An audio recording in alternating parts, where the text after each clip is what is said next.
So Christmas Day, like Day Eve, Christmas Day Eve. Yeah, we just had like this enormous fucking storm, Christmas and Eve. then like no, Christmas no, not Christmas Eve. Eve, Christmas Day Eve. It's different. It's the next What day. is Same thing. No. Christmas Day Eve Christmas would be Eve Christmas is Eve. the night before Christmas. Yeah. And then Christmas Day Eve is like the next day. But What does are it- you- No. Eve means the night before. No, Eve is Eve. Christmas Oh, yeah, Eve. okay. So Christmas Alright, Day sorry. Eve. No, Christmas Day Eve night. is the day before. Now, if Christmas you Day. did Christmas Eve, then that'd be the 23rd. That'd be the 23rd. Christmas Day night. No, not correct. That is definitively not correct. Christmas Day night. Eve does not mean evening. No, yeah, right. Eve. Fuck off.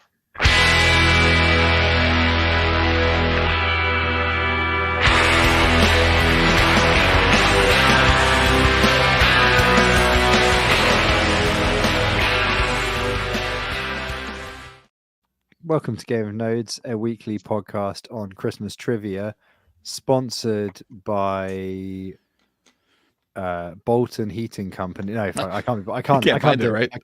I was just trying to. I was trying to remember what the joke was on that little clip I sent around a little while ago, where it was like was it like Bolton gas fired? I know I put it in the show notes somewhere because I think one of the episodes I actually wrote it in the show notes. Yeah, we're sponsored by a space heater company, and it's been pretty weird weather for everybody, I gather. So that's the news. Has there been any news? Are we all off work? We're all on pager duty, obviously, but are we all on holiday for once? No, No, not really. Noel's not on Partially. holiday Yeah. because Noel I am- is just loving. Fuck, being it's hot, content. man. It is fucking hot. Like Is it? I'm sweating balls here right now. Like I just had to take my arms off the table because of fear of like drowning my laptop with fucking sweat running off them. Is It there air is- condition? Is there no AC? Well, it doesn't appear to be turned on. Clearly. There's a fan over here and it's on Struggle Street, man. I think there's smoke coming out of it. And holy shit, I went outside this morning and it was just like it was a cloud. It was so humid you couldn't see like there's just a massive fog. Rub it in. Fuck. It's really warm here in the US right now too. It's like 55 Fahrenheit here, so it's like whatever that is. What is that? Well, 15? 55 Fahrenheit. I don't know. Who cares? Who cares? Have you seen that? Is it Saturday Night Live or is it Key and Peele? No, they it's both did it, but I think the SNL one recently with this where it's like Washington in the encampment. And he's talking about his hopes for the war, and they just spend ages talking about how they're actually fighting for the right to use Fahrenheit, and then it makes no sense. our superior. And then no, because Keenan is in it, and he says he has the thing. He goes, but what about the people of color, General? And he's like, right. You asked about distance, a valid and worthy question, and then just continues, and you're like, It was a good skit. given that those, I don't think they rehearse them much, do they? They kind because they only write them like during the week, I guess. Right. Yeah. Like as something that's like a 3-minute long skit that's, I guess, largely memorized the afternoon of the shooting. It's actually pretty funny. It was good. Big fan of that. Just giving Noel a little break here so he can towel himself off. Yeah, and just towel off his lower arms that have been attached to the desk. Honestly, this fucking pleather seat is developing a pool. Like Oh my goodness. actually pooling under my ass. Sorry, what's pleather? Pleather. Plastic leather. Plastic leather. Pleather. Leather. What Okay. a visual. So are What a you gonna vision. take some We don't have holiday? leather here. Yeah, Only leather, yeah, yeah, Pretty yeah, real boy. leather, baby. We kill our animals the old-fashioned way. It absorbs the sweat and makes it smell better.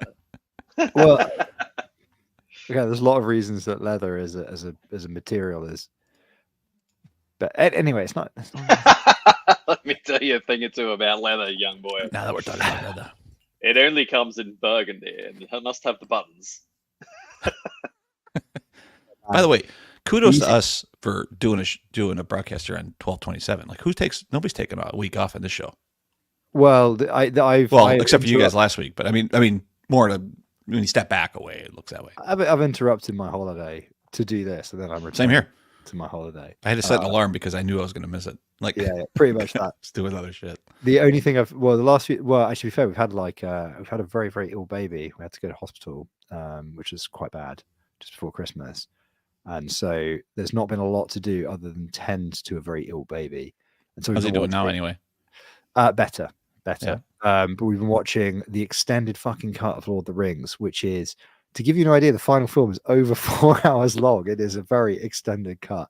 And we were like talking about, what should we do today? And I was like, well, we're going to have to like plan in when to get this sucker watched. Right. Because we got an ill baby, we've got to get them up, got to get some painkillers and stuff, and then like feeding takes a very long time, and then blah blah blah. So we're planning around that, and I'm like, and we've got this huge fucking film to watch, right? We've got to finish this guy up, we've got to get it done. That's on my to-do list, and it's your like, whole afternoon. We've got all evening. It's on the list. We can stay up till whenever. And I'm like, we can stay up till whatever. We're adults. No one's going to tell us to go to bed. Yeah, I'm like, actually, if you look at the calendar, if you look at the family calendar, you'll see that there is a podcast in tonight. Yeah, so we better get cracking. No, but also, yes, that's literally what happened. So, my people are all like, let's stay up all night and play board games. I'm like, I ain't working. I'm going to bed at 7. You need to take a holiday now. You look tired, man. I look great. They're keeping them up till 10 or whatever. Yeah, you look tired like somebody that has a recently hospitalized infant, and you don't have a recently hospitalized infant. You just have a very warm forearm. I think that this is just how I look now. I think I've seen. I feel like I remember a time when you didn't look this tired, but it might have been when you had only just got into crypto. Like these fucking bags here now, I think they're like a permanent feature. I think hanging out. I think my face changed at some point. Like I got into crypto to make bags, and instead I got. I got bags. I got shit bags. So what is it? Star Wars with the guy, and he's always doing the fucking thing with his hands, and he progressively gets more haggard. That's me. The Emperor. Darth Sidious. All right. The Emperor. You're slowly turning into him. I love the fact that Serp was like the Emperor, and then Chaucer's like, oh yes, Darth Sidious. I know, right? Totally. Darth Sidious. I did know who that was. As soon as he said it, I was like, oh yeah, that's probably the right name. Yeah. I don't understand how like actually getting sleep is going to make them suck back into my head. Like, I feel like this is just me now. I think there's some medical precedence there. Yeah, there's some. I don't think you need to be proven of that fact for it to be true. So even in spite of having ill child, which has been very stressful, and going to hospital, not fun. Don't recommend it. I've noticed, given that I was going to take the holiday anyway, and I've spent the entire time not looking at my laptop, not because I was doing something fun, but because I was doing something unfun. But I have also noticed that I feel more relaxed, despite all of the stressful shit, like marginally more relaxed. Because I think I have a hypothesis, right, that what we do for a living is quite stressful. Okay, earth shaking. I don't know what's just happened. I'm glad. I like it. So, say that one more time. I got distracted by your head taking up 3/4 of my screen. I have this hypothesis that what we're doing is actually stressful enough that having an ill child and therefore having to drop everything and just focus on, feeding and keeping well and getting to bed, and it is actually less. It's more emotionally draining, but it's less stressful than what we do, which is weird. When you stop and think about that, that's a bit weird, isn't it? Yeah, I think it depends on what part of what we do is stressful, but yeah, there's definitely some stress. Yeah, I don't know. Maybe it's just the constantly on, There's and I don't mean pager duty, because obviously we're all still on pager duty. Even when you're on holiday, you're on pager duty. Like, no big deal. I've had to do a couple of 10-minute jobs over the last week or whatever. When you're just it's also a very public business, so that also makes add some stress too, right? Because it's not like if you're a private business, you're doing nothing and fuck something up. Nobody knows. Nobody cares. Here, everything's public, right? Because it's on the blockchain. So depending on how bad you fuck that up, it could be Pretty. I mean, you can't lose really hide dollars. from a tombstone, right? As much as If you got Tombstone, you'll lose literally $50. I mean, or a slash, right? As much as Null wants to avoid that one he had accidentally on Kujira, who keeps Which bringing I haven't refunded the slash yet, man. Someone give me a fucking archive node. I just literally lob that ball up to you, and you just you know, there's there's a dude that's syncing an archive node, and it's still like it's syncing slower than the network. I'm like, it's never going to get there, man. It's never going to get there. I thought, didn't you try that too? Didn't somebody try? One of us try to sync from Genesis or something? Or is there a snapshot somewhere that somebody Kujira? has? Does somebody have a snapshot that at least gets you most of the way there, or no? Yeah, I don't know. Say is getting pretty bad. I've been having a lot of restart issues on Stay lately. I think, well, actually, it falls behind and then restarts because of the auto healing. But right. Yeah, I don't know. It's that one's a bit weird at the moment. So is this like wasn't it started the weirdness when we had all those inscriptions, right? And then it sort of just stayed weird. So the inscriptions went away, but the problem stayed. Yeah, I've had the same thing. I've spent way too much time working on the save price feeder after the inscriptions. I know I've been pretty lucky with the feeder. It's like inscriptions, motherfuckers. Can we just take a second to say people who have done inscription projects can fuck off. Like, it's a fucking useless thing to do. It is like peak useless. It has, to quote that Tom Cardy song, it has an itty little body and I hate it. And I hate the fact that one of the only things I had to come back from my holiday to fucking do was to fix shit because the inscriptions had broken it. And I was like, I just got back from the hospital and I was like, I do not have the fucking time or energy for this fucking shit. Fuck inscriptions, which I would have thought anyway. It was not just because it was like I was very tired and emotional, which I was, but also fuck inscriptions. Yeah. So, that group I invited you to the other day, just scroll back up the history of that a little ways and you'll see the word inscriptions project in there. Oh, really? Yeah.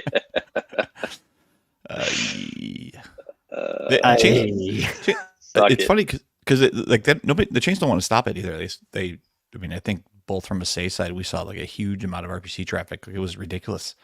And it went from like 500 or 600 requests a second to like 11, 12, 14,000.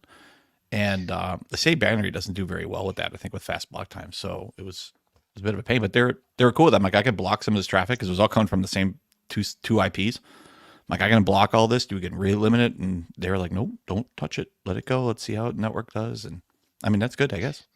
Yeah, well, they said, didn't they? They're like, well, we're just going to see how the network performs under the load. And I'm like, yeah, okay. Yeah, it's fair. But also, we got like, why is it so difficult for the network to handle? I mean, it's just a bit of extra metadata, isn't it? I think it teases out the underperforming nodes, and if they're peered a lot, then like if you've got a lot of like there was a lot of all the nodes were like peered up with 100 or so others, right? And then when you get a lot of traffic, if you've got shit nodes in the network, then it really teases those out, and those start to fall behind. And because they're peered up with so many people, and there's so many of them, then all the peering starts to fuck up.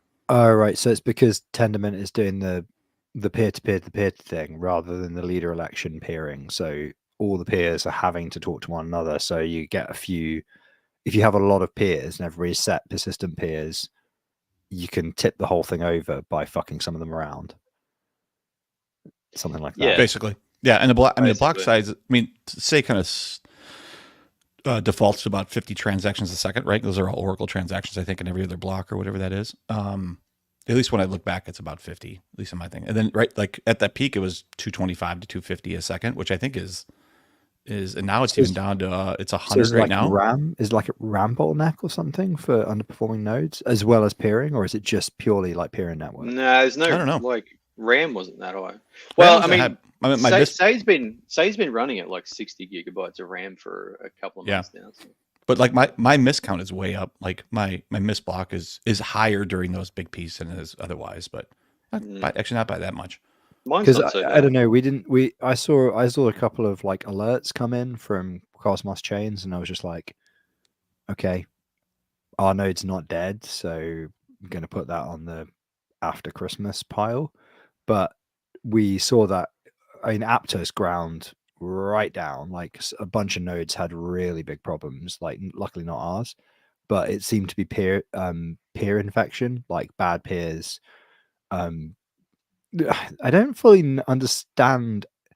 I mean, I conceptually understand how the peering system should work, assuming it is the same as the paper that it was originally based on. Although I know that they've diverged from that a bit. Like there are some devils in the detail stuff, like in the production version. But like what I haven't understood, and because we've seen this in testnets as well, is that if you have a small number of close geographic peers that are healthy, and then one of those goes to total shit, the way you get contagion to your node on Aptos seems more severe than other networks, is my impression. I don't know, but that kind of seemed like the problem that was happening on Aptos was it was more just a few maybe underspec nodes, which is probably the same problem as it was in Cosmos, just like fucking with the program, you know?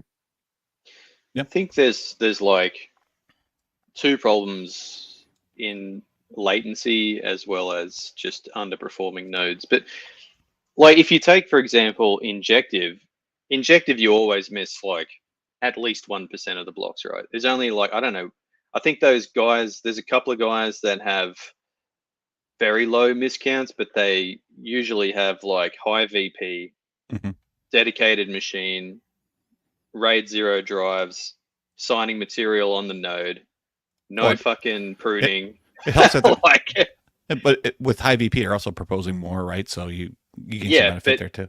But like, you know, no pruning, low peer count, fucking, you know, just the list goes on of optimizations to get that low miss, right? And I think the low peer count it helps a lot. And then like, fuck, I've got 2 dedicated machines to injective, as well as like a couple of other nodes around the place on with other. So I think I got 4 feeding the feeder. Two alone are dedicated in 2 different locations, with on like 32 thread machines, and then there's like 2 others which are on, you know, shared machines. So I got a lot of fucking horsepower trying to get those missed blocks down. And I think over Christmas I did some tuning. I got it from like 3,000 to 1,000, but I can't really get like below 1,000 without just probably having the local signing material and not pruning and that type of stuff. So, but I think for network health, it's better to have, you know, a few peers and that type of shit. So, but anyway, what I was going to say is that mostly because they have like such a high miscount and everyone's trying to like lower their misses, there's a lot more horsepower on that network. Like the operators are running far better hardware on that network than what they are on other networks, I would say. And I think that was pretty evident when they had the inscriptions there, because the misses didn't go up a hell of a lot, and the network load I think was pretty manageable. And when it first started, there was like a few issues, but the team came out with a few optimizations in the config and followed through and made sure that everybody like implemented those optimizations. And then it was pretty good, right, Schultzy? Like we didn't have too much issue, I don't think, on injective. Wasn't great, but not too many issues. No. Yeah, I mean, not compared to like, you know, other networks were like grinding to a halt. Did Osmosis have inscriptions? I'm not sure. No, they haven't had inscriptions yet. Yeah, okay. That'll be fun. Yeah, well, I remember saying I said to the injective guys, I was like, you know, like Achilles and that, I was like, oh, inscriptions are going to start again tomorrow. So we can probably expect some issues. And Achilles is like, why? it is like pretty confident that we wouldn't, and there wasn't. So yeah, it's interesting. Which suggests, to be honest, I don't even know what the fuck they're about. Like people are like, oh, inscription. I don't even know what they do. I don't know what people are doing them for. I didn't bother looking into it. Just that there's a lot of fucking transactions that you need to figure kind out of on the infrastructure end. It's just a Bitcoin boomer thing, isn't it? That's somehow gone to every other network because nobody has any new ideas. And like, as soon as somebody has one idea in Bitcoin, everybody just copy paste it to every other network. Just like anybody has a smart contract idea on Ethereum, it just gets copy and pasted to every L2 and then every other network. The injective one was kind of fun though, because part of the inscription transaction was sending funds to the dev's wallet that was doing the inscriptions, but he didn't announce that. So it was like, here's the transaction to write the inscription and then send 0.03 injective to the dev wallet. And people were like, wait, what the hell is this? And so Because it's just a script, right? Was it just a smart contract, presumably? I don't think it's a smart contract. I think they distributed a script, like a spam script. Yeah, which is just sending cash to the old mate's wallet. But there was like on at least say that increased transaction count resulted in a lot more commission. I noticed over those few days, like probably about 20% more revenue than what would normally be. Well, and it seems like it pumps the price temporarily, which is kind of nice. Does. Yeah. Well, I mean, say is right up now, right? Like 50 cents. It's 50 cents yesterday. 46. Yeah, that's a long way from where they were just 8 weeks ago. Yep. It's almost like inscriptions are the latest wheel in the Ponzi. I don't think that's the new Deep by Summer.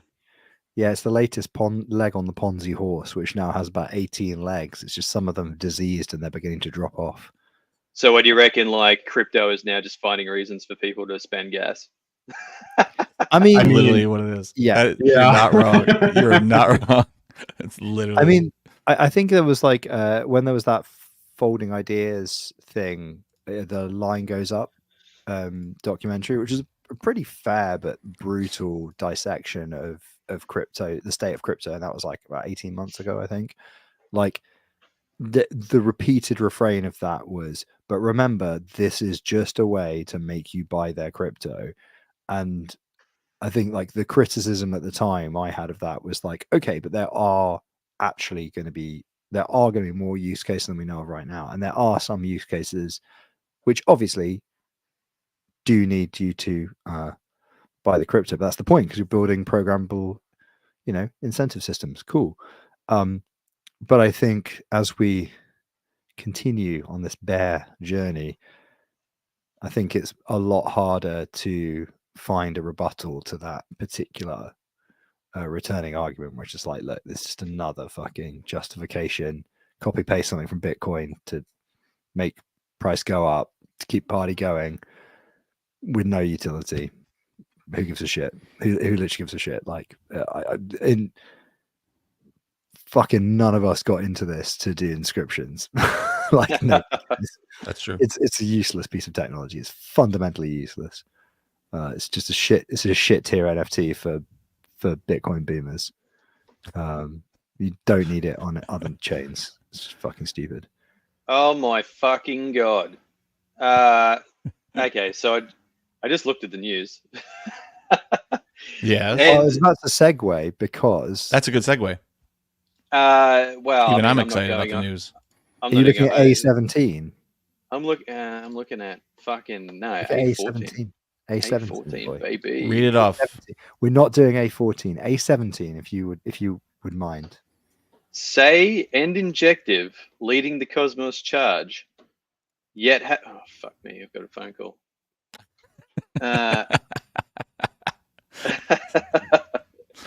Yet have the least amount of applications. 2 times DEX and NFT platform Talis on what? 2 DEXs and an NFT platform, Tails on Injective. It is Talis are one of the X. Talis, not Tails. Yeah, they're one of the X. What was that chain that blew up because it was a scam? Terra. Phantom. Terra.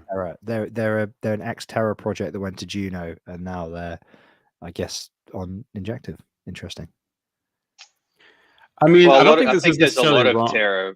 There's a lot of Terra projects ending up on Injective. Talis X Terra. There you go.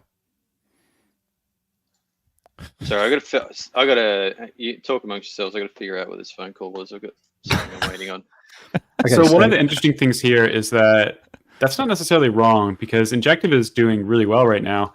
But if you look at Carbon, Switcheo, they have more TVL, they have more active users, they have a lot of things going for them that are better, and yet their market cap is something like 1,000th as high. It's very interesting, very, very interesting. So the thrust of this news story is essentially that, you know, say an Injective are the best priced Cosmos tokens at the moment, or they're kind of at the higher end, but few applications, couple of dexes, NFT platform. The question posed as part of this news piece is, all right, Rama, is, you know, is it wise to simply follow the VC money and not the tech, in inverted commas, right?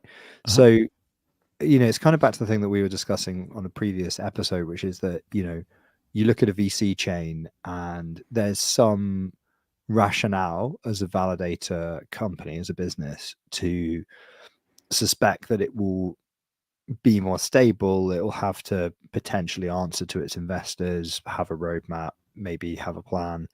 None of these things, incidentally, are guaranteed. But the other side of that is, I suppose, that there's like a dark arts question here, which is that, do the VCs being involved and their need for a return mean that the token price is going to do things in a certain way? Because presumably there's more involvement of things like market makers and whatnot if you've got the money in the bank to make all of that stuff happen, and not just money in the bank, but I suppose, you know, the connections to make it happen, which presumably comes through your VCs, right?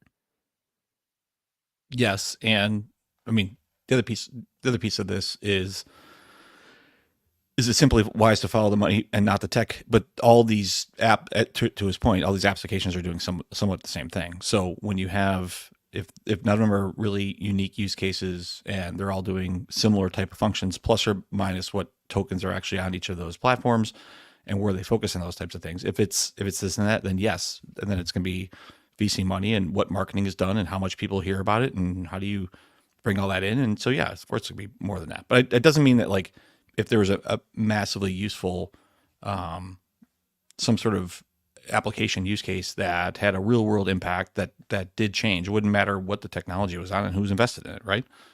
So I guess yeah.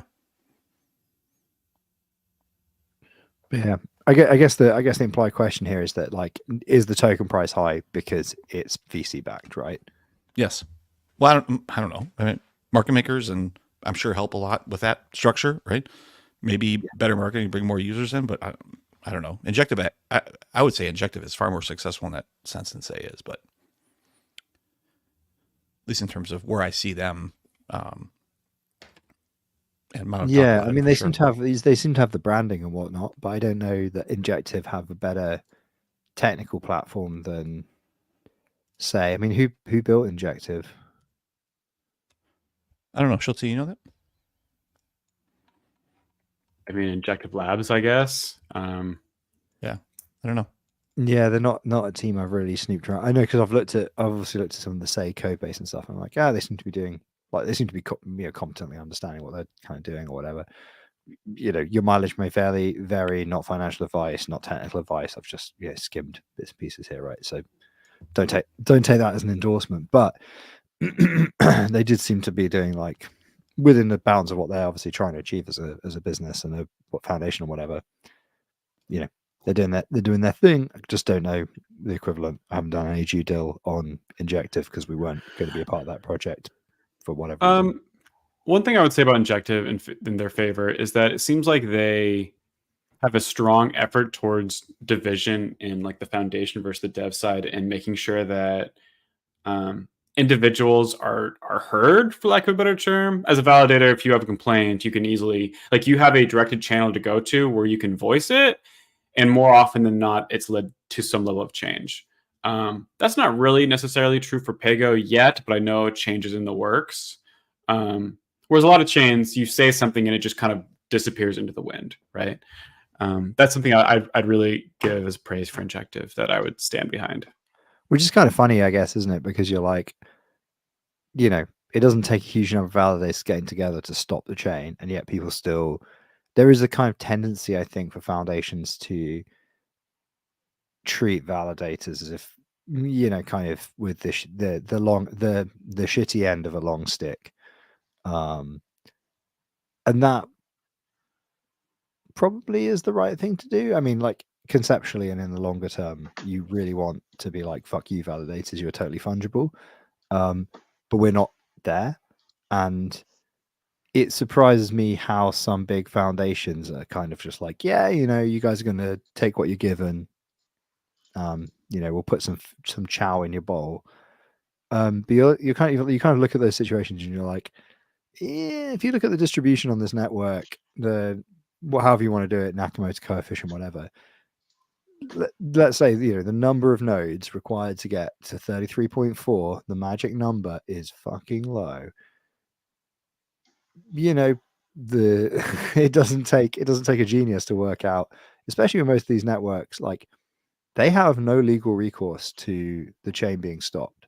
If the chain stops, they can't do shit other than restart the chain with a completely new chain identifier, because they lose the state. Like, you can't unbond tokens when the chain is stopped.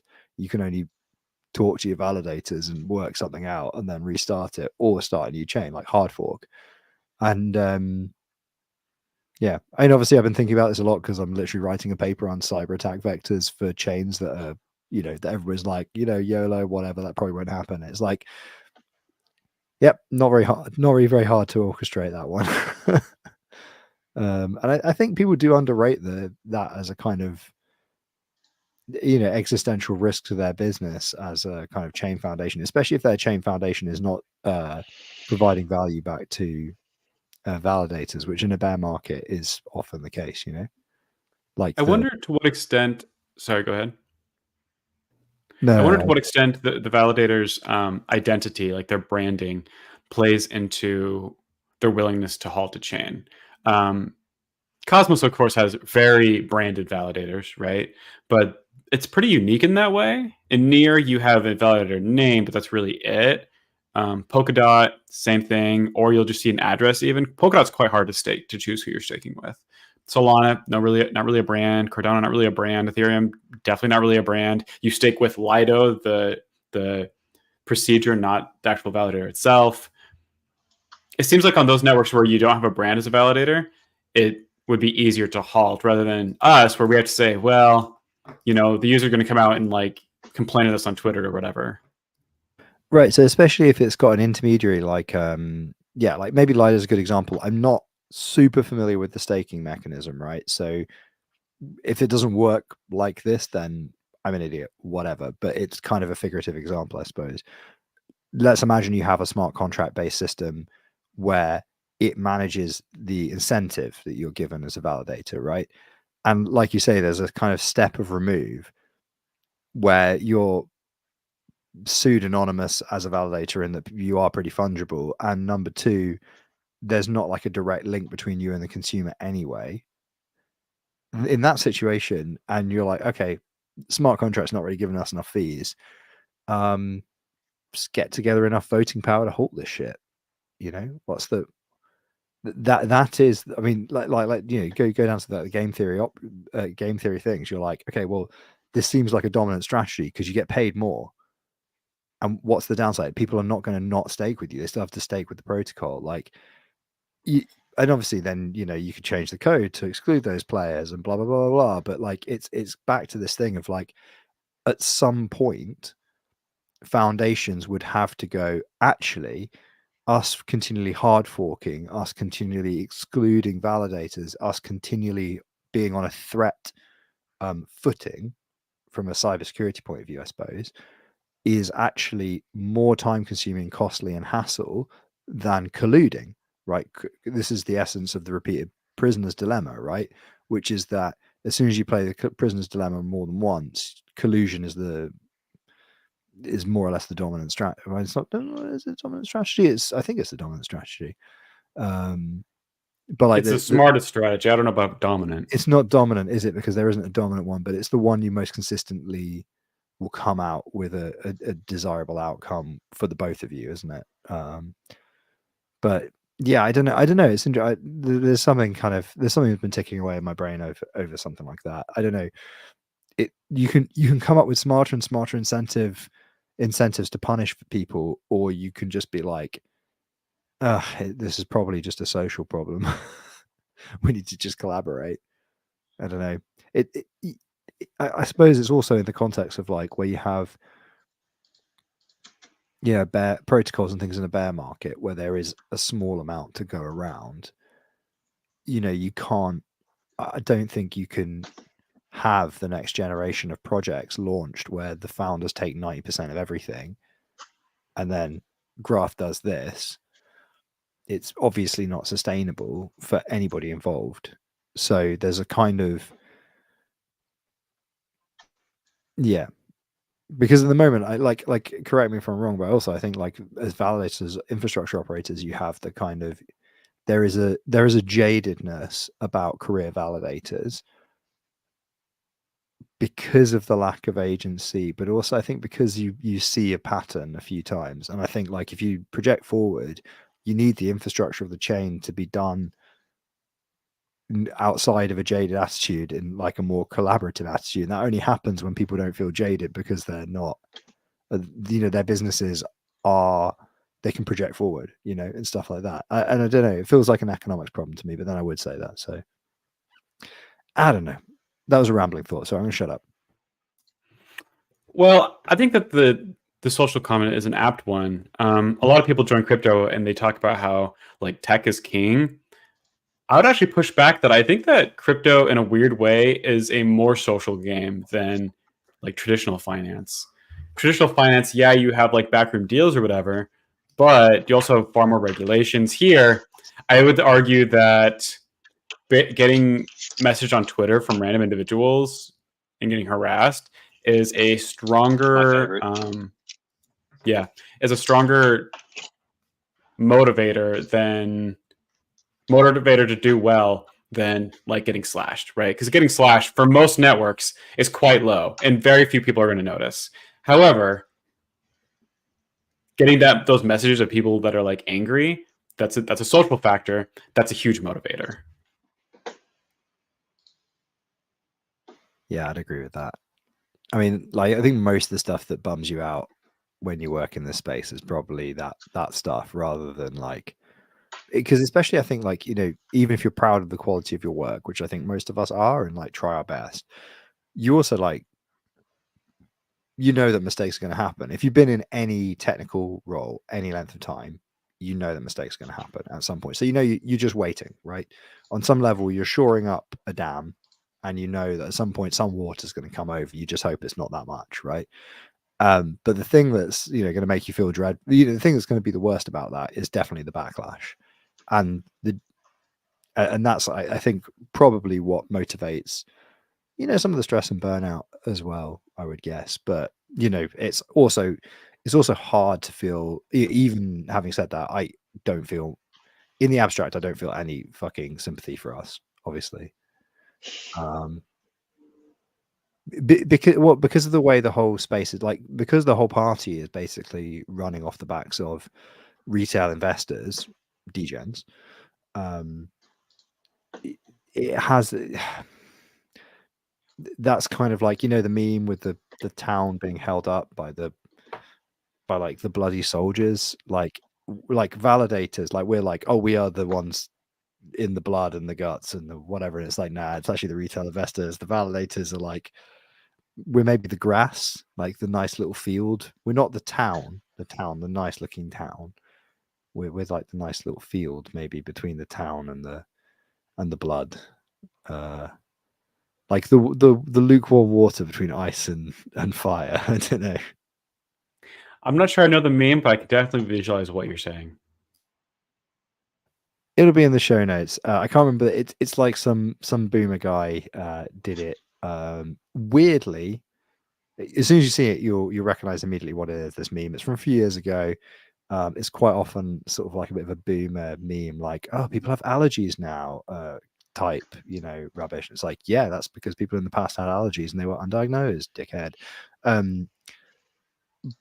But weird fact about that meme is that I used to live directly below, because it's a painting of a real place that this person did with this like really dark fucking death, dying people thing.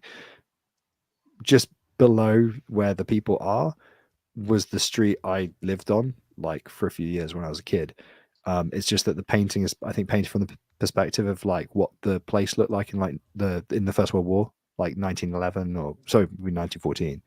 And the street that I lived on was not built then yet, I don't think. So super weird this meme went very viral, and I was like, that's my old house. I know.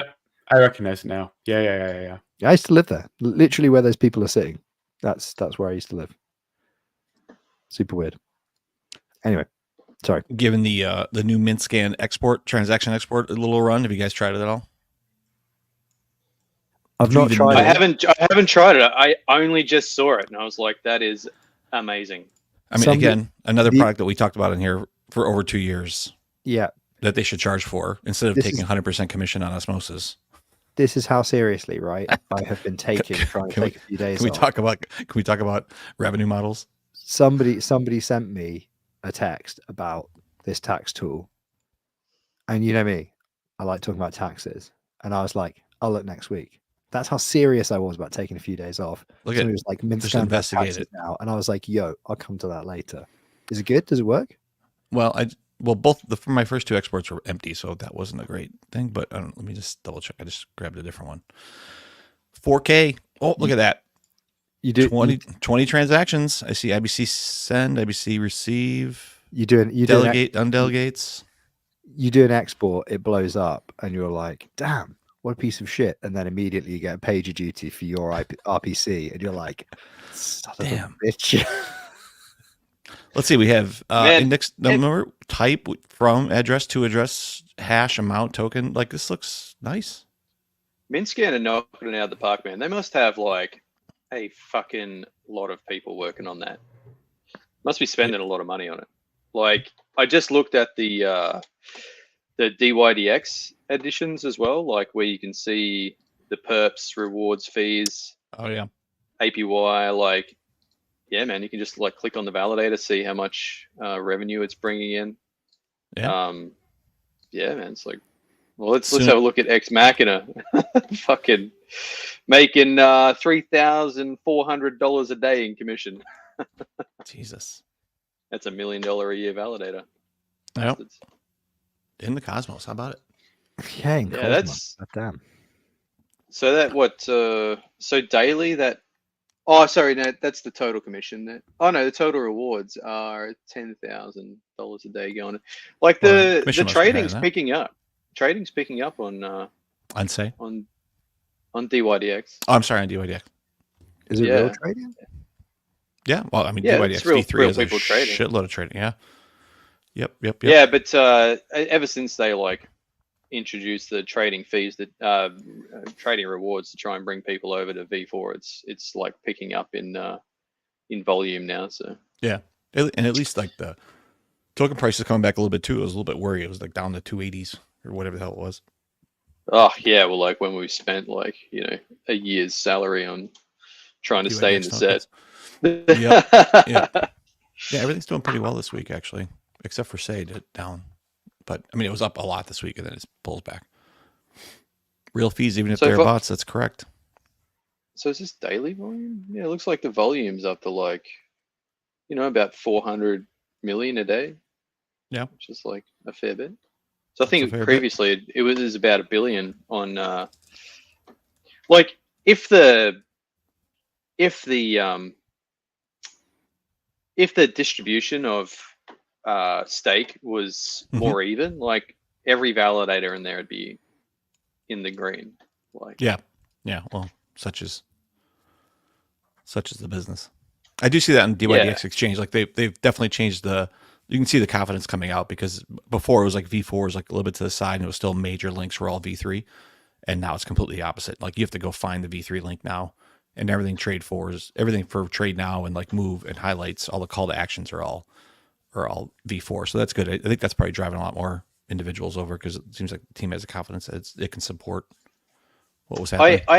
I have noticed stake going to smaller like validators as well. It's not like, Yeah. I think over time it will, like a long time, it'll even out a bit. And there's I'm pretty sure that what is it?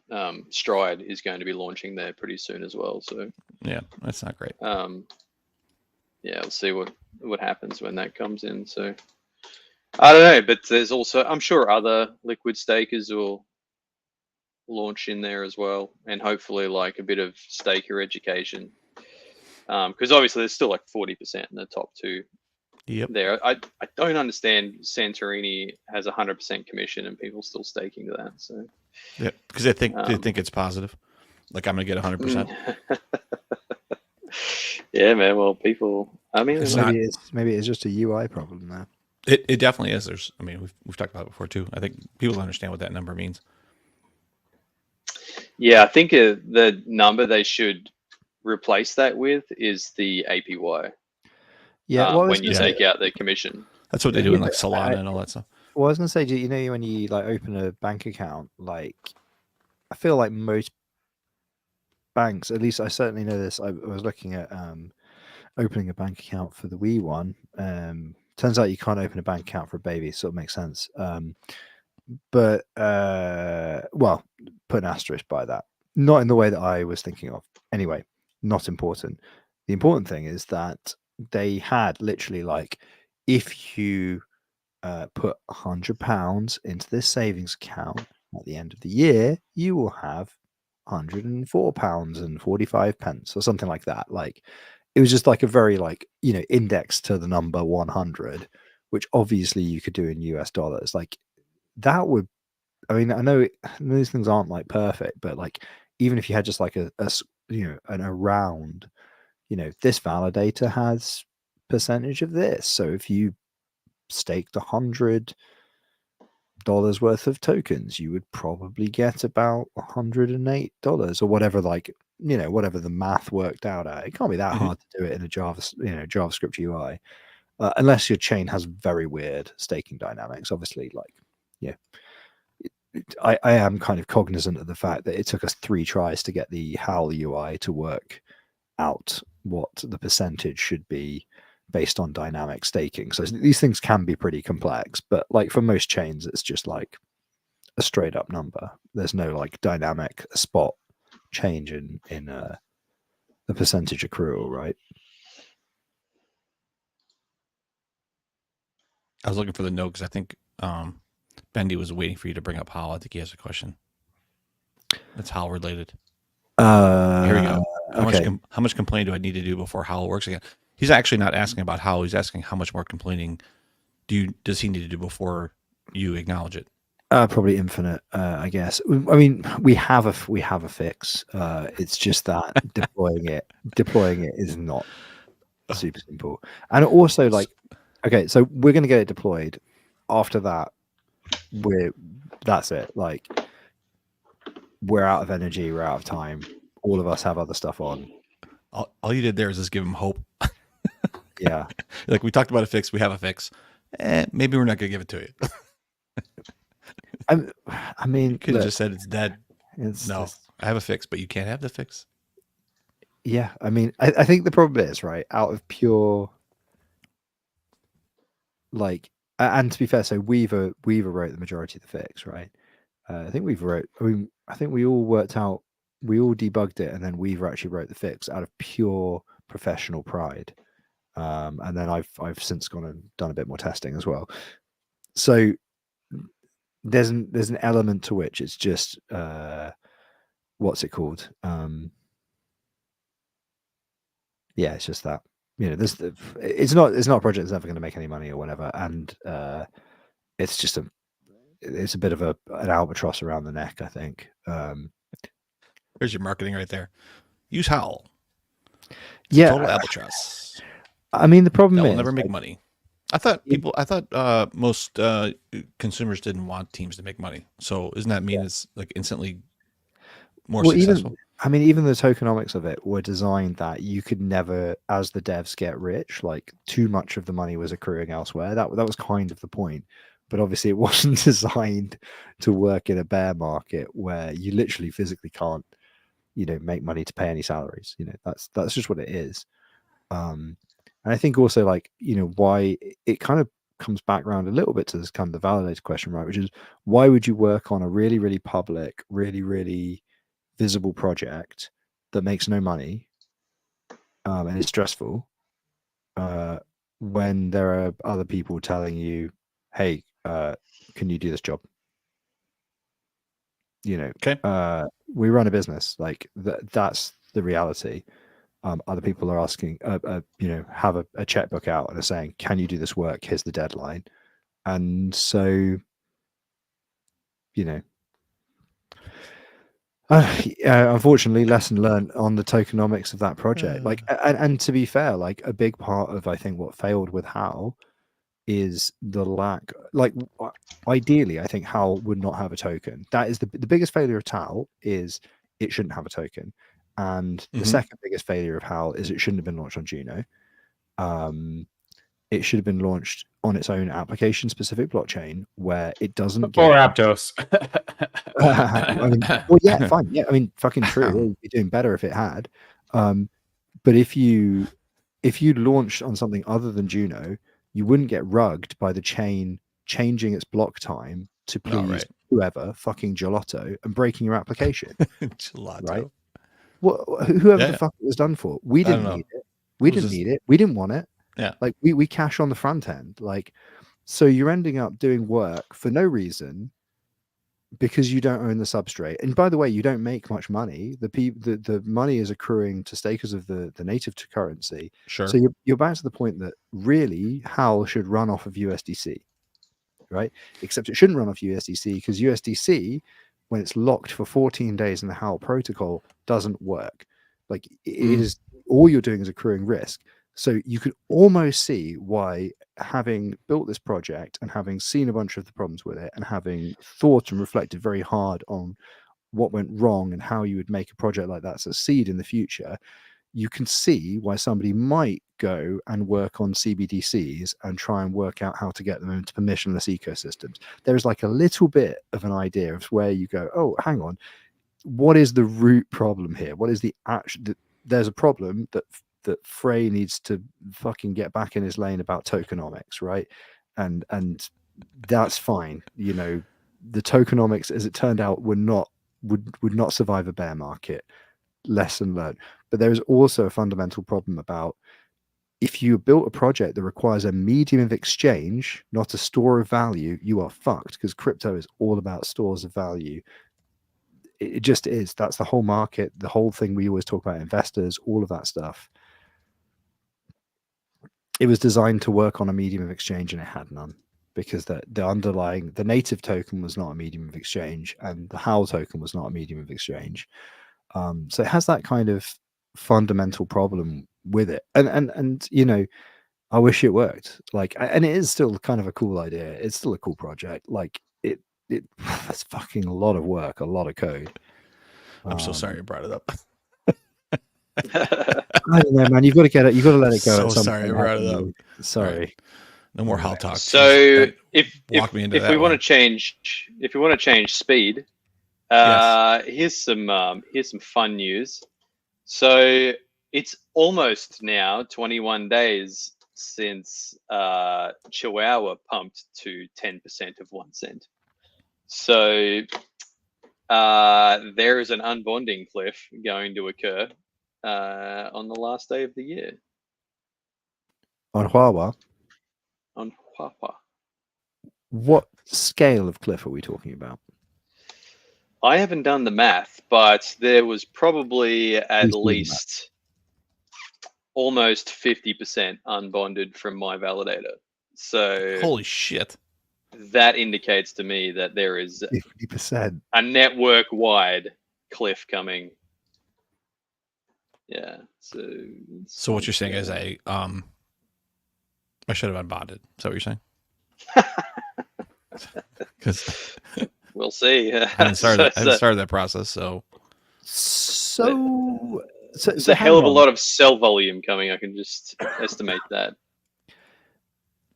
So the dev unlock already happened, right? That happened like last month. Is that I'm right? pretty sure they've been unlocked for a long time, yeah. But I don't know. Let's fucking see. I guess there's I don't know, a pre-bull market lull maybe. You can see. Would you say it's when is it all unlocking? Next couple of days. I believe like around most of it, probably like around the 31st / the 1st. Nice. Yeah, would be about 21 days since the pump. But I mean, the price has retracted a lot since then anyway. So I don't know if people might right. Yeah, they might not sell straight away or might rebond, or yeah, that's the thing with bonding. Wait for the next pump. Yeah, potentially. I mean, so Yeah. there's a question about this which was related to a discussion we had a few weeks ago, which is, other than obviously continuing to run infrastructure to, Usurper has the self-flagellating notion that you have to be in this for 10 years if you start to spin up a node. So, obviously we know that Usurper will go down with the ship, right? It feels like it's been 10 years. Yeah, it's like the band. Is it Band of Brothers? No, it's Saving Private Ryan, isn't it? Where at the end he just ages back into a little crisp raisin demon. But like, for a lot of the chains that have been running like a year or more, if you've compounded at all as a validator, you're probably making substantially more off of the compounded self-staked income than the weight of the commissions, where if you're at 5%, 8%, 10%, whatever, there is an argument, isn't there, for being any of the chains that have been around for a while, right? If the price goes up to a point, there'll be an unlock cliff, right? So there's an argument, just being purely brutal here, there's an argument for actually unbonding a validator and having the income ready to front run an unbonding cliff if you don't have a lot of future confidence in that coin, I guess. And that, and I bring this up in the context of Huawei because obviously there are some chains that, not all chains are created equal, right? But like, yeah, I mean, what's other than Usurper, obviously, who is, a knight of the realm, is good and honorable, is a chivalrous man. Bury me with my Huawei. Bury him with his Huawei, and then there'll be some corner of a foreign field that is forever Rhino. On my tombstone, yeah, quote, never sold. Never sold. People look at like it'll be proud, it'll be sad. Everybody walks up as a different meeting. Will they though? I think it'll just all be sad. No, and some people will be like, brother, that's it. Go down with the ship. And they'll be like, I don't. Diamond hands. Seems sad. I don't know. Is that sad or happy? It would just be like in Spinal Tap. They'll just be standing there and be like, that's a lot of perspective. Too much fucking perspective. Too much fucking perspective. Too much fucking perspective. Well, if you didn't have a business continuity and handed the keys over to someone, then you would become a bag holder of shitcoin in perpetuity. Wouldn't that be amazing? Yeah, you could. I'm gonna lose. That would be amazing. I gotta lose a mnemonic just to do that. Just buried it with me in my suit coat pocket or something. He left behind nothing but a beautiful body and a public key. Just as long as somebody doesn't shut down Chihuahua.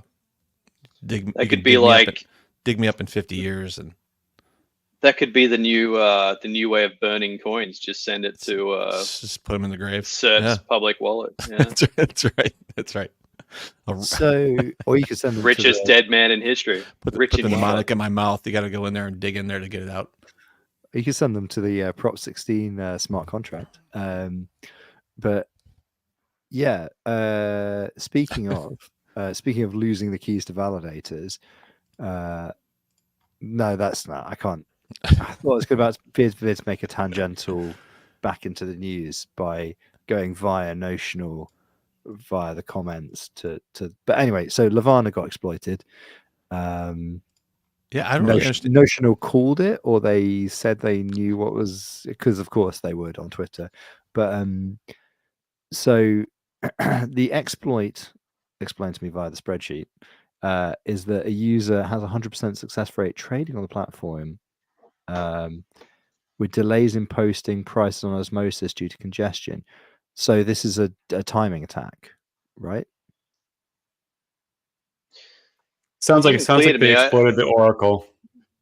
So there's a timing attack based on the. But isn't this literally what TWAP is for, right? Or is this nothing to do with TWAP? Get back in your lane. You don't understand DeFi, which is probably What is TWAP? What the fuck is TWAPs is that's a mechanism. So I believe so that the public dexes can't be manipulated by, selling on thin volume and stuff like that. So it's a time. It's like you have to collect a certain amount of time history, but Okay. sure of the mechanism. Got it. So time weighted average price. TWAP. That's a bold assumption that they were doing that. So the Levana uses Pith, so it's different. It wouldn't be a TWAP thing. So there was a congestion. So what is Pith? What is Pith? Pith is putting transactions on chain. Is that what they're doing for Oracle prices, or what? So what does the congestion at Oracle do with it? So a normal price feeder that is like Kujira or something like that, right? All the validators take the prices and they submit it every transaction. Some have TWAP, which is time weighted average price for dexes and stuff like Osmosis. Pith is a smart contract, and they feed the smart contract with prices. So they put if transactions you have, on chain. yeah, and if you have, I guess I'm not 100% sure what the exploit is, but presumably if you have congestion on the chain, or they're able to slow the chain or whatever, then they could slow the feeding of prices into the smart contract. I guess I don't really know what they've done, but so it's interesting that Pith actually creates. So they put that on, like they actually submit it on chain, and so somehow the DEX reads the chain data. Is that what's going on? So yeah, if you could slow the blocks down so that the prices that were written, because there's going to have to be consensus on the price, so that needs to be written. If the block is minted slowly, or if the chain is performing poorly, then it's going to mean that there's a lag, right? And then you can exploit the because it's using the latest price, right? So this seems like a very obvious attack. Number one, it would be weird that DEX would continue without accurate price data. Like the first thing you want to know is it. I believe there was an exploit of some description. Like I think there was some. Like okay, there's a reason. Some coded thing that they have exploited. I don't think it was just you can do this. Right. Okay. I see. It was like a bug. Yeah. So it wasn't just as simple as like you spam, you slow, you win. No, because it would still be difficult to do. Like if you because they obviously knew which way. Like if that was what they were doing, they would have to know which way the price was going to go for the next block, because you'd still have to open a position, slow the it doesn't really make too much difference. So in the comments, Ben Davis says, well, Notional were able to think of this before it happened, which means that you must be able to exploit this using Go Mod Tidy, so it can't be that complex an exploit. Yeah, I mean, I am surprised like that a DEX would be able to continue without it knowing that it's using outdated price data. Like that seems some basic fucking coding structure to say, hey, we're reliant on this price data that drives the whole fucking situation here. If that's maybe 10 seconds old, maybe we should hit the brakes here to make sure that something's going on, right? Like that is like it's a critical API feed. It's also weird that it's on chain. I could see that on chain like being a backup to the prices, but you would think they would just call an API. Like, why would you deal with the transaction and like fucking gas prices and everything else? Rama's actually shouted out in the comments to say the patch is that you don't allow new trades until there is a Pith price update. So it's literally that. So presumably, even if you had TWAP or whatever, I know Pith is a different mechanism, but it's the equivalent. The equivalent TWAP exploit would be you only take a window of prices, but you don't care where the window is. And then if the chain slows down, your window would be offset. So I think it's basically about the statelessness of now. Whereas if you don't, if you only care about the concept of now without caring about how now is relative to the last price you got, then you can have sad times, is my understanding. So I think reading between the lines, I think what's happening is that that someone is opening big trades on stale prices, knowing the next price update. Yeah. So Right. knowing that the price has already moved down, opening a position on a stale price. They see the prices before the chain sees the prices. Yeah, Right? exactly. Yeah. So it's like And knowing what the last price was. Yeah, you get the horse race results early. Right? Like you know exactly which way it's going, so you can buy either side of that. While also, and Robert says, while also spamming the chain. That's right. Which goes in his question, like, why does osmosis shit the bed at 30 transactions a block? Which is, I don't know the answer to that question.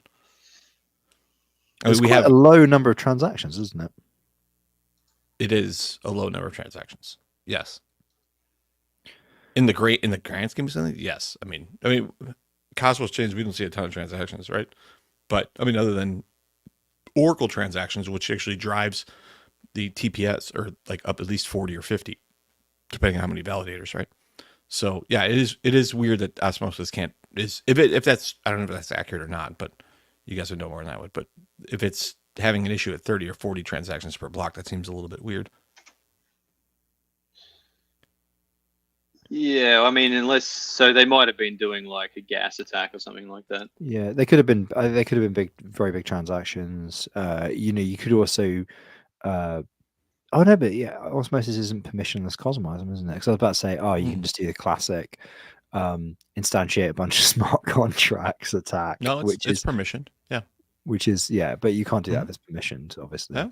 But like Baby's first permissionless smart contract exploit is to do some variation on just pay the gas and instantiate a bunch of contracts, which have a ridiculously big instantiation message, and it just slows the chain right down.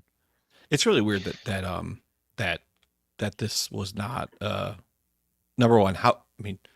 You're building a whole platform around having some sort of accurate understanding of pricing, even though they are creating prices themselves, right? But if it's reliant on some sort of structure related to external price oracling and some sort of understood at least value they can use upon, it's weird that would be not part of an error correcting type structure to say, hey, if we're not receiving a price block, then obviously we should be able to either halt trading or do something with that. It's weird. Yeah, like being unable to. Like you think you'd have to receive a price update with the block that the transactions are going into, and it'd be based on that price update, not the stale price. There'd be like a logic around all of that, right? Like it's really, anyway, whatever. So that's there's a version of that, isn't there, on Noise, because they have exactly the same problem, which is that you need there's obviously a delay on the price being not the price, the random beacon being written, but it can't be too far in the past because otherwise somebody could also be reading the random beacon. Yeah. So it's windowed again, isn't it? There's like is it 20 seconds? Okay, it's been a while since Noise launched. I can't remember what Simon said. I think it's 20 seconds, isn't it? There's like as soon as you fall out of the window, whatever it is, 20 seconds, it's like, whoa, that's stale, man. Don't do that. Friends don't let friends write stale data. Or trade on stale data. Right. So somebody, I forget who asked, maybe it was wrong. Somebody asked about if DYDX also could suffer from this. But they don't. So. But I don't run an Oracle for DYDX. Unless is it pulling off Ethereum?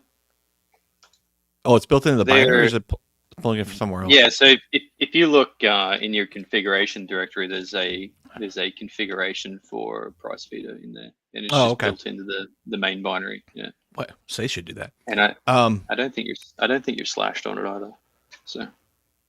Clearly not. I've never configured a single thing with it, so I don't even know what endpoint to be using. It must be using something obviously not limited by everybody else hitting the same endpoint with the same config. So that's well, they used to have. So there's a couple of things like the bridge as well is very important for DYDX, and they used to have in the testnet they just had like a hard coded, RPC that everyone had hit during unless you manually changed it yourself. And then when they hit mainnet, they actually changed that so that you had to put an RPC for the in your start command. The binary wouldn't run unless you put it in there. Right. Yeah, so that's the bridge part, and then there's the price oracle, I think, which is just like built in, and it's got a config there, but it's all pre-configured when you do your when you initialize the chain. So That's interesting. So that must get updated.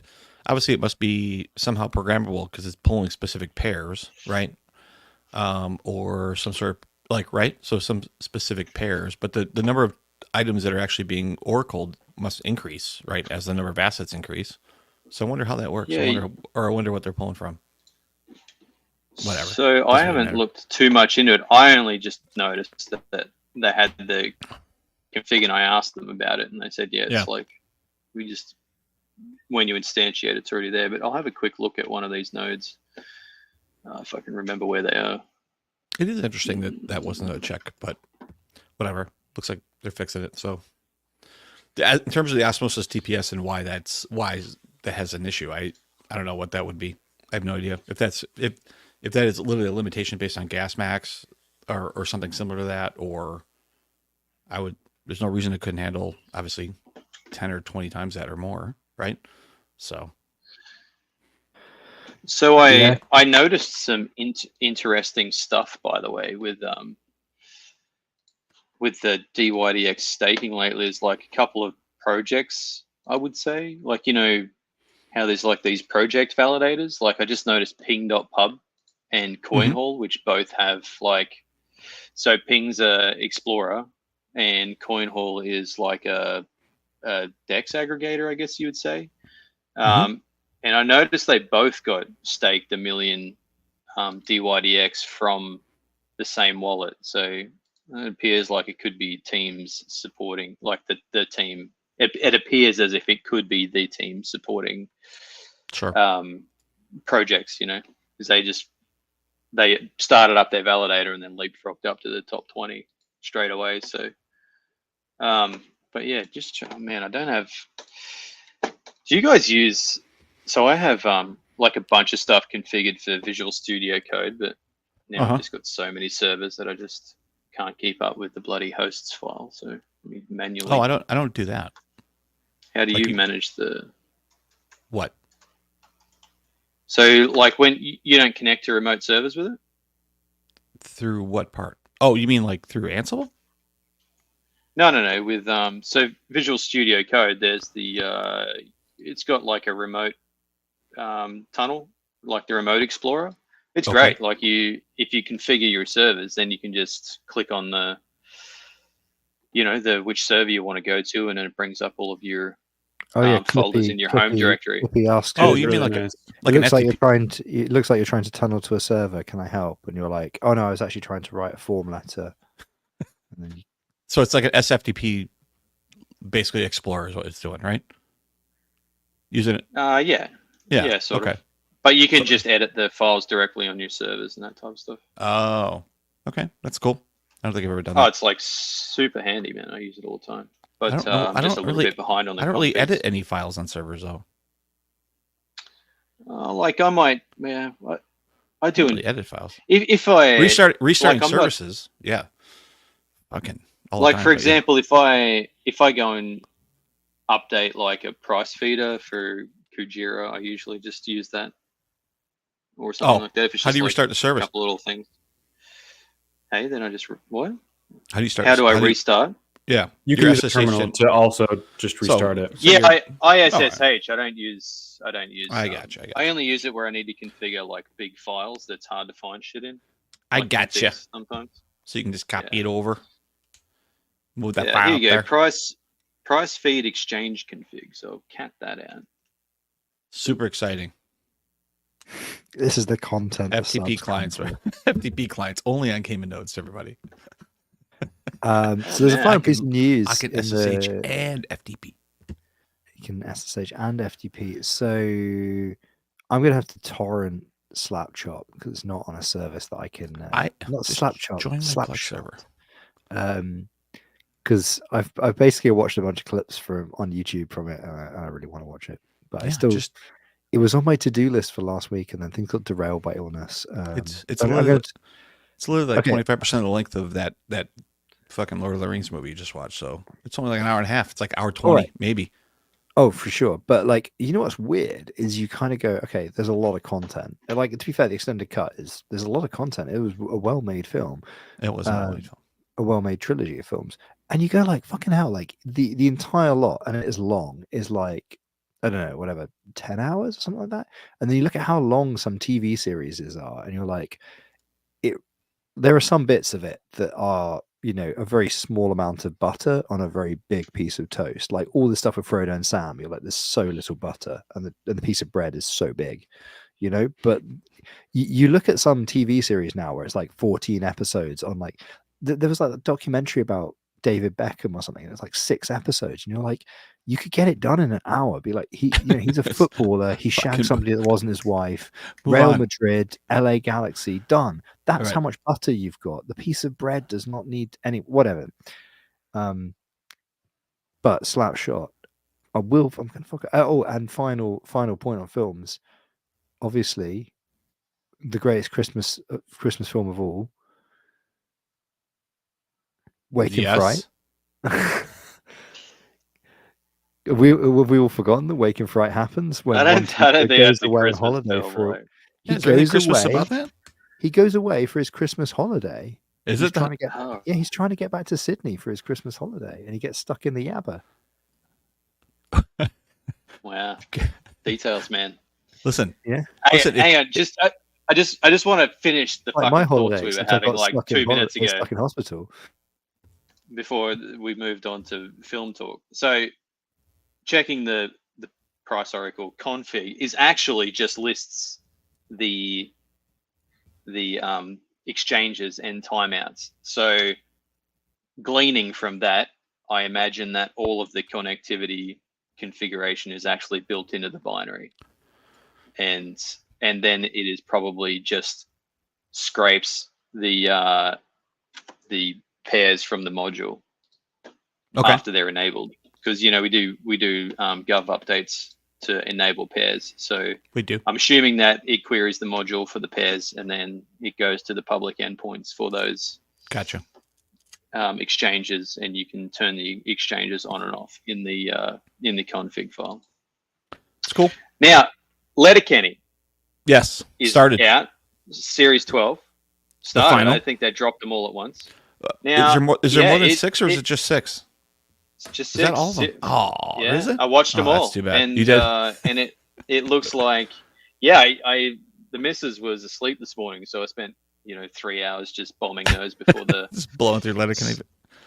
Yeah, so it looks like, yeah, I mean that's it. That's the final season, the end of an era. 12 seasons. It was, yeah, it was Wait, an interesting, Yeah, it's yeah. over. interesting season. Oh. I didn't know until the usurper just said it's the last season, but it certainly seemed like the last season watching it. Yeah. Yeah. I've got a lot of comments. People asking if Schulte came from Letterkenny. It did not, in case anyone's wondering. Hopefully, Serp, that what's the spin-off? I hope that keeps going because that's great. Shorzy. So, Shorzy. Yeah. Shorzy's a good song, a good show. I mean, but like he takes these characters. It'd be interesting what other could spin off that show, if anything. Maybe something about Miss Katie. Well, he only plays the 2 characters, right? Like Yeah, Shorzy and yeah. So I guess he doesn't have to be that. I guess though. maybe. Yeah, he's probably just like, fucking, we need to change this up, so let's do Shorzy instead. Yeah, I mean, 12. But, It was 12 seasons, but I think it was, what was it, like maybe 7-8 years, something like that. Because there's a couple that like they weren't like. Yeah, once a they year were or like something. half yearlies or something. Yeah. But 6, 7. yeah, man, Katie, she needs to be in Shorzy because Yep, she won't she be. needs to be there. Dang it! Fuck. But yeah, man, that was good for the little Christmas break to get a little bit of Letterkenny towards the end of it. But not much else good's been coming out lately, is it? I think. Do you guys watch Fargo? Fargo's fucking fantastic. I love it. It's on my list. I've heard it's awesome though. We just watched the movie actually good. a couple of weeks ago, so I'm all prepped up. Oh yeah. I've been working Yeah, through Fargo's What We Do in the Shadows, which is Oh, yeah. fantastic Ah. and absolutely hilarious. Yes, that is very funny. Who is your friend, Frey? Matt What's his last name? Barry, Matt Berry. Yeah, that's it. who's also in Taste of London and whatnot. Oh, Rama thought that Schultze had frozen or died, one of the two. I feel like I've died. It was a long night last night. Yeah. So I'm just like barely holding in there. Oh, because of the storm? And other things, yeah. Oh, did you guys have a storm there as well? Yeah, we talked about it before you joined in. There was a windstorm last night and trees were coming down all over. Power was out all over. And it just like wrecks my nerves. But it was Schultz's that and energy some other is stuff. like Schultz's energy is like the awesome world. Action, please. That's you right now. That's right. That's right. Yeah, that's right. That is actually, to be fair, like when I joined before we went live, that was literally, I think you were literally leaning back in your chair at the time, and I was just like, something's been going on. Yeah. It's not too bad, but I'm spent. I'm tired. I know holidays too. We said folks leave, and so yeah, it's just you end up staying up. We stay up late, drinking every night, or just hanging out or whatever else. So it just takes more out of you. I'm looking forward to that. When does that happen? How many years old? Are When they can go to bed by themselves, like 12 years or something like that. oh, cool. Right, no worries. Sick. Mhm. That's when we get drinking nights back. Good to know. Good to Mhm. know. Yep. Oh well. So, boys, I've been doing Yeah. some research on Texas because of the upcoming, which we still need to get the compound for. By the way, that's still your do? responsibility. So, Oh, it is. yeah, Hell. just keep it under 200 a night, and and so I want to go to Comedy Mothership while we're there. Ooh, is what's that? that? So that's Joe Rogan's comedy club. No. Is that I'm in not Austin? Joe Rogan. You're You listen not to the Joe Rogan podcast? Oh my god. It all fits. I doesn't it? used to listen to the podcast, but there are a lot of Suddenly good a little bit. comedians It that all, he's it associated all with. fits. Anyway, But I want to go there. So is that it's in Austin? that's in Austin, yeah. Oh yeah. Okay. Cool. Didn't know. Yeah. I don't know what's if I your want to go to gripe, some Schultze? right winger friggin' comedy club. That just sounds really boring. What is Why is he right wing? Yes, he's very, very right wing. Yeah, for sure. I thought he was like neutral. No, at a surface level, you might think he's neutral. You listen for more than half a second, and you're like, yeah. Definitive no. like, But also found out that like Texas is probably going to eclipse California pretty soon in as like the biggest GDP in the states. Because of oil? No, they're Natural like got a gas. huge tech sector and fucking tech, natural gas, logging, retail. natural gas, oil, Retail's fucking big out tons there of too. shit There's a lot going of on. retailers. Ranching. You got No. cows and shit. That's not doing it. No. That part's not helping though. Natural Yeah, gas. I think there's like It's not worth like it. tons of people moving there as well. So Mm-hmm. Still. that'll be interesting. Should be. I don't know. I'm So we excited. have in the interest of completionism, we have one more For thing this on- year. We didn't really talk much about 2023, did we? We should probably do an award show podcast like we did last year. The problem is though, Nah. You want to do it? get best Nah. Cosmos chain. We don't care. We don't make any money anymore. Best film. We could do it. We're not doing a fucking best of. film. We could do a best No film. best ofs? No We best have some ofs. seriously good.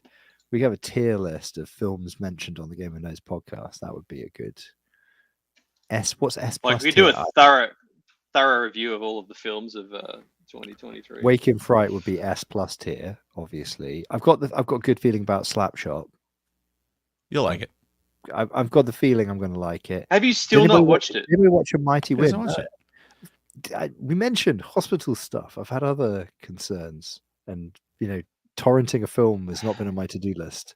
I mean, that No. film has been mentioned now for what 3-4 weeks. And loads of shit At has least. happened between. least. It was I watched Yeah, it the it's same December. fucking day. But what we should be talking about is how did anybody watch Die Hard over Yeah. the holidays? yeah, of course. That's what we should Wake be up early, carve out a couple hours, Die Hard 1 and 2, obviously. I watched all three actually. They're so meh to Is me. it They're third? fine movies, Is it but like, third Die meh. Hard? I mean, I don't understand. You're over here re-watching director's cuts for fucking 4 hours each, and you can't carve off an hour and a half to watch Slapshot. You couldn't find it. Because you have to watch a film on a TV, which means you have to get it on something that you can then watch it. Like, I could probably find it and just sit on my own and watch it on my laptop like a fucking loser, but I want to watch it in my living room through a sound system with my partner. Whereas the Loser. DVD of Lord of the Rings, I can put it in the thing. Also, it's like her favorite, film. So it's really easy when we're stressed out to put on something that everybody can agree is good. You go, bam. There we go. Got Slapshot's higher risk. So I mean, your talking about fear hockey, is that's what that it this will won't really actually stress out. be good. Yeah, I think I will like it. I don't know. I can't. There's no accounting for. Everybody's got different taste, man. But anyway, final thing on the spreadsheet: Osmosis and Juno, mesh on testnet. It's happened. What is that? Mesh Yeah, what is security. that? When did it Mesh happen? security. Remember, like a year ago, a year and a half ago. Oh. So Rama's What do you put mean it's Merry happened? Wait. What? That's bullshit. Don't validators have to do something for that or no? Yeah, like that. Smart contract, baby. Swear to God, I'm gonna validate it. Yeah, Chris Mesh. smart contract. Merry X Mesh. To be fair, I think there are some extensions required, but they're just in the binary. I don't think that validators have to do anything different because it's just packets over IVC, isn't it? It's just interchain accounts. So what you're saying is Sweet. 650 nights? That's too much? What? Actually, it's not that bad. 200 each, right? Is that what you're saying? That's your limit? $200 each. Oh Am I- yeah. Each, yeah. 200 each. So that Yeah, means like if that was the previous budget that you had put forward. that's kind of the limit where you stop bitching, or at least you don't bitch as much underneath. That's that the number. limit where I start bitching. No. Yeah, it's once not. you It's pop clearly that not. limit, It's it's just- like fucking. Like pager duty. There's levels of bitch. So if we had 8 people, that you're saying I could find something for $1,600 a night, and you'd be like, okay, I mean, if we got fucking 8 people, yeah. we need a compound though, right? It has All to right. be big. I can't believe we're Yeah. off mesh already. But okay, that's fine. Hold on. What more important things? Yeah, Finding the- a compound for a week is Yeah. important. That's important shit. Oh, is this consensus? Obviously, I'd be happier if it was 100, but I've already Actually- been told that's not possible. I'm not willing to go over 200. Actually, the ones I'm seeing here are like 7 bedrooms for $700 a night, which in that case is a bargain. Hey, Hey, yeah, that's way 100 better. hey, $100 a night is your budget It's a Ed- fucking share house. Like, during a big That's during, sick. during a big conference. I have to smell other people's farts and only go there to sleep. Like, you know what I mean? Hey, look, So- I'm cheap too. I don't know. I'm probably more with Jerome on this, with Null on this one than I am with anybody else. Oh, you fucking dick. I'm tired. Actually, We've got how many episodes in? 94. Anyway, 94. Jesus, what the hell? we can clip that from the recording. That's a job for I Sir. won't. I won't. Bleep it. Bleep it. Oh my. All right, I found a goodness. place.